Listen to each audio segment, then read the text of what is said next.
O balneario de Baños da Brea, situado no val do río Deza, supón un xurdimento natural de augas termais aptas para tratamentos terapéuticos e preventivos para a saúde. Pénsase que os monxes beneditinos do mosteiro de Carboeiro xa usaban as augas mineiro-medicinais da Brea. Da época barroca tamén se coñecen alusións ás mesmas, pero a súa fama non chegaría ata finais do século XIX, momento no que os baños recibían a unhas 400 persoas ao ano. En 1991 construíuse o actual hotel balneario, que anos despois foi reformado e ampliado.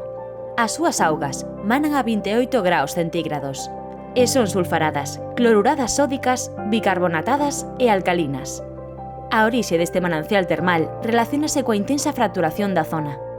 Neste punto, hai varias fallas polas que xorden augas de orixe profunda, quentes polo gradiente xeotérmico natural e enriquecidas en compostos químicos, dado que ao estar quentes teñen maior capacidade para disolver certas substancias.